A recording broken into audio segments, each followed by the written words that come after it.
lebih banyak menyebut nama selain Allah, maka kau kira itu tidak akan dipertanggungjawabkan? Ya Allah, Ya Allah, Ya Allah, Ya Allah. Siapa yang bisa menyelamatkanmu selain Allah?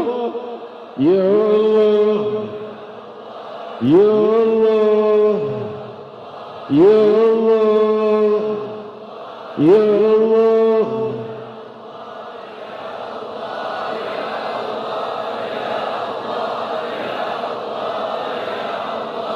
Rasul bersabda riwayat Sahihul Bukhari, wa in husiba udzib, kalau dihisab oleh Allah masuk nerakalah manusia. Ya Allah, Ya Allah, Ya Allah. Berkata Sayyidatuna Aisyah, wahai Rasul, bukankah ada firman fasanuyassiruhu fasawfa nuhasabu hisaban yasira? Ya Allah, akan kami beri mereka hisab yang mudah.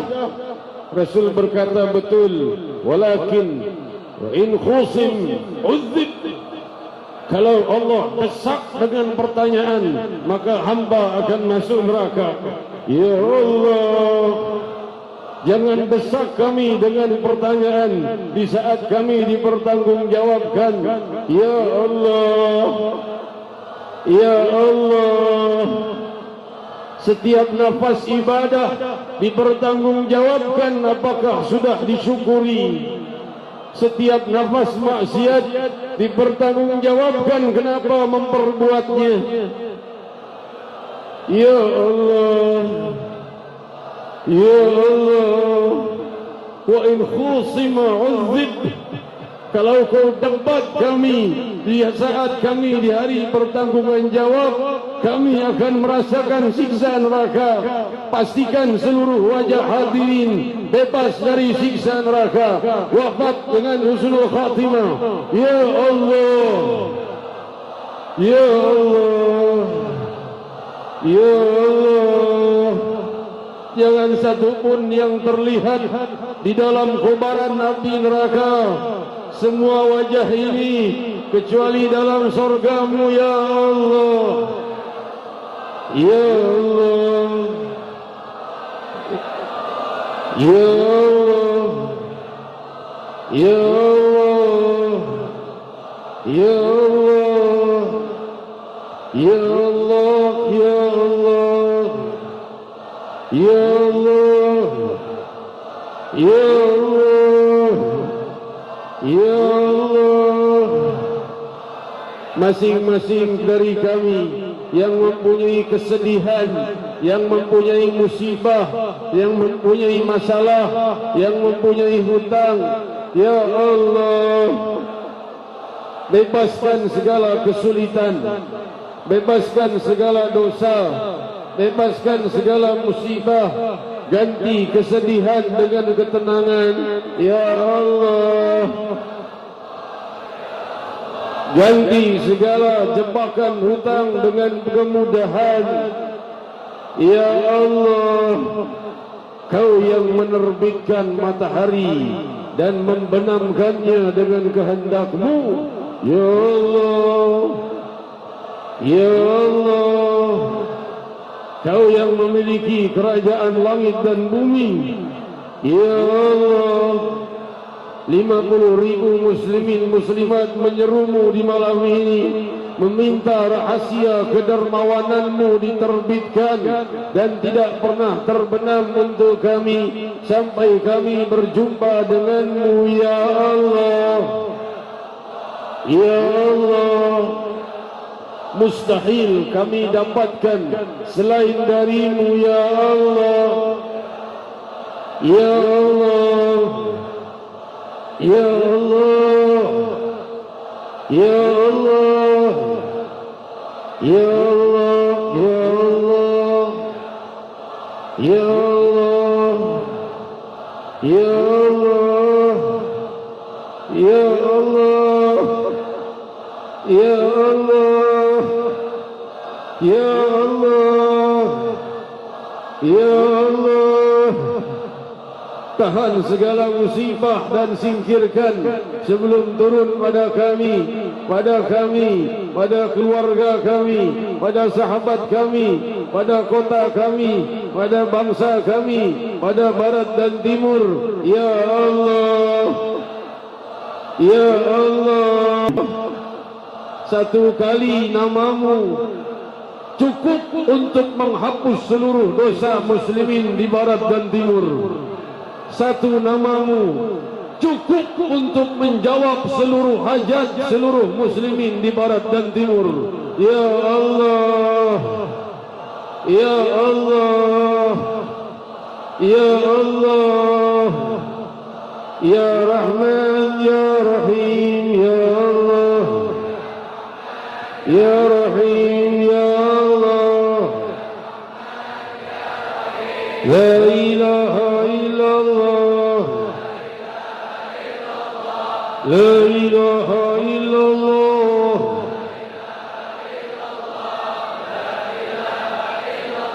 La ilaha illallah al-azimul halim, La ilaha illallah al-azimul halim, La ilaha illallah rabbul arshil azim, La ilaha illallah rabbul arshil azim, La ilaha illallah rabbus samawati wa rabbul ardi wa rabbul arshil karim. لا إله إلا الله رب السماوات ورب الأرض ورب العرش الكريم. محمد رسول الله صلى الله عليه وسلم كلمة الحق لا نحيا ولا نموت ولا نبعث إن شاء الله تعالى من الآمنين. Hadirin hadirat, kita dengarkan qasidah mengingatkan kita pada mulianya Sayyidatuna Fatimah Zahra radhiyallahu anha wa ardaha bid'at Rasulullah sallallahu alaihi wasallam. Qasidah ini ditulis oleh guru mulia kita Al-Arif Billah Al-Musnid Al-Habib Umar bin Muhammad bin Salim bin Hafid. Sebelumnya ada yang tadi minta nama dari putrinya yang lahir, nama yang saya sarankan Fatimah Nurullah, Fatimah Nurullah, Fatimah Cahaya Allah. Semoga putri itu dilimpahi keberkahan dan rahmat, menjadi mahkota kebanggaan ayah bundanya dunia dan akhirat. Dan yang wafat tadi salah satu dari keluarga ayah-ayahanda dari jemaah kru majlis yang wafat, semoga dimuliakan ruhnya di alamul barzakh. Almarhum dimuliakan, dikumpulkan ruhnya bersama mugarrabin dan siddiqin dan para awliya dan salihin dan dengan sayyidul mursalin sallallahu alaihi wasallam. Demikian hadirin hadirat, ala hadini ahwala kulli niyatin salihah wa ila hadratin nabi sallallahu alaihi wasallam. Al-Fatihah.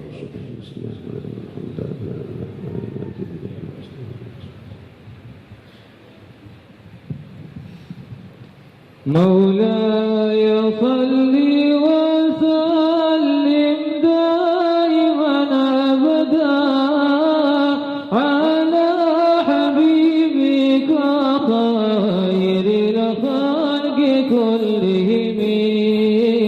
مولاي صل وسلم دائما أبدا على حبيبك خير الخلق كلهم.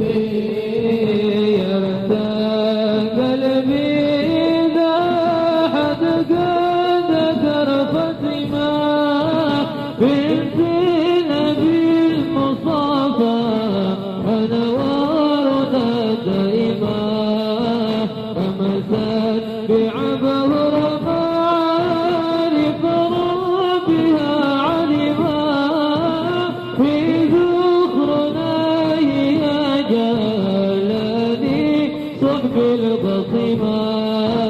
مولاي صل وسلم دائما أبدا على حبيبك خير الخلق كلهم. ظهورها في المعالي دوم متلازمة أيام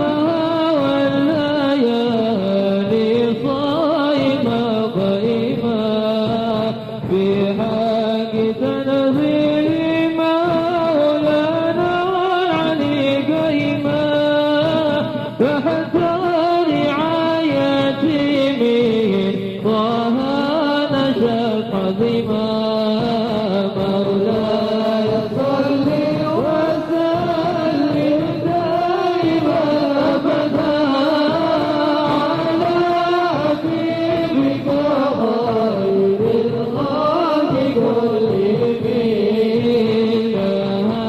ثبت ليلى المولى غدت إيمان لله بالله يا لعارف علما في نور قلبي ويدخر لنا رحما نعم الشفيق هوالا وعننا نائما مولاي صل وسلم دائما ابدا على حبيبك خير الخلق كلهم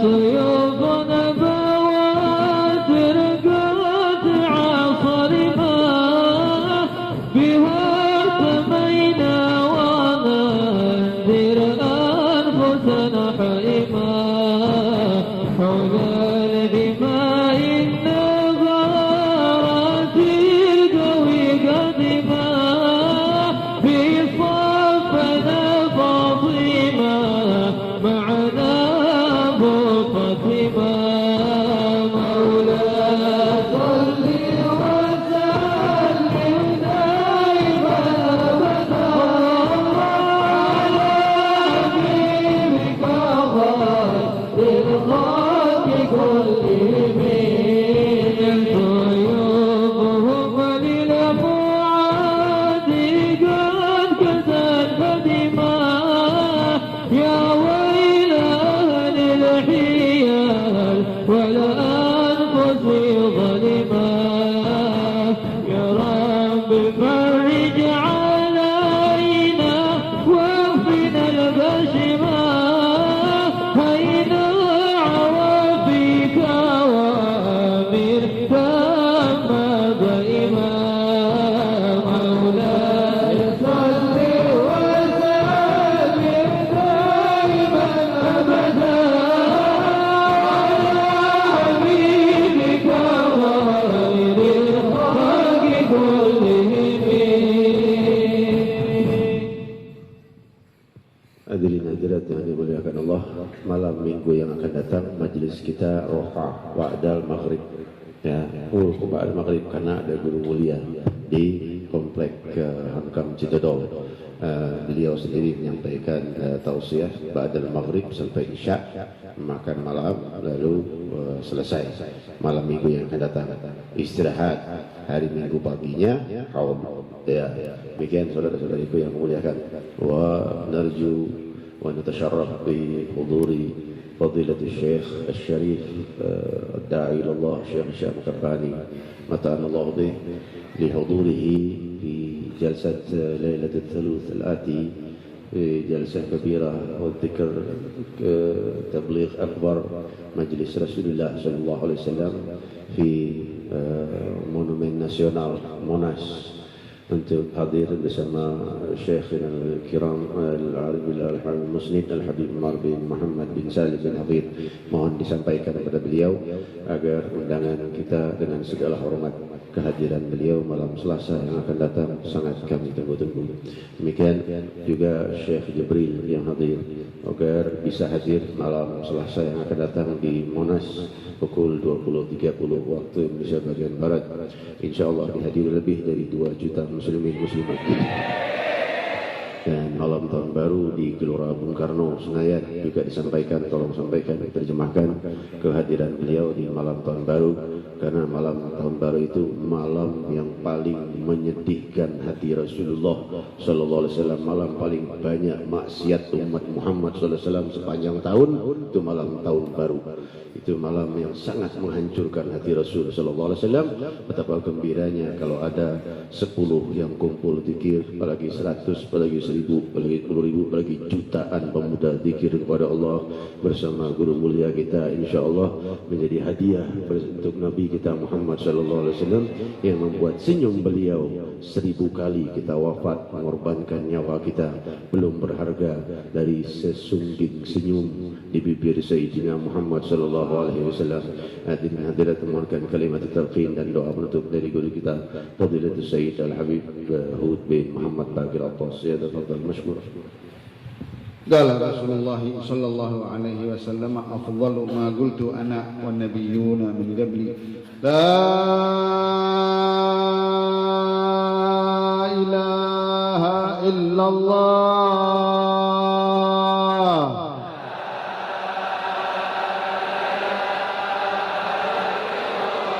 لا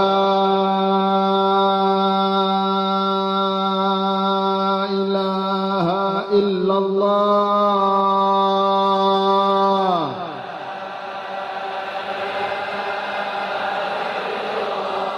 لا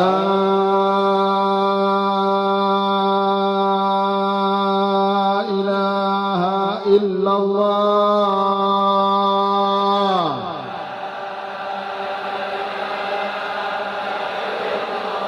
محمدا رسول الله صلى الله عليه وسلم وشرف وكرم ومجد وعظم كلمة حق عليها نحيا وعليها نموت وعليها نبعث إن شاء الله تعالى من الآمنين. اللهم صل صلاة كاملة وسلم سلاما تاما على سيدنا محمد الذي تنحل به العقد وتنفرج به الكرب وتقضى به الحوائج وتنال به الرغائب حسن الخواتم ويستسقى الغمام بوجهه الكريم وعلى آله وصحبه في كل لمحة ونفس بعدد كل معلوم لك. اللهم اهدنا من عندك وأفض علينا من فضلك وانشر علينا من رحمتك وأنزل علينا من بركاتك وألبسنا لباس عفوك وعافيتك في الدين والدنيا والآخرة. وصلى الله على سيدنا محمد النبي الأمي وآله وصحبه وسلم والحمد لله رب Hadirin hadirat yang akan tabarruk dengan Fadilatul Syekh Syarif Syekh Hisham Kapani ta'ala bih. Beliau ini ribuan orang yang masuk Islam di tangan beliau. Tabarruknya dengan adab, dengan akhlak. Kalau mas saya itu setiap malam Selasa kan ya. Kalau mau tabarruk dengan Fadilatul Syekh Hisham dengan adab, dengan akhlak, tafadhal.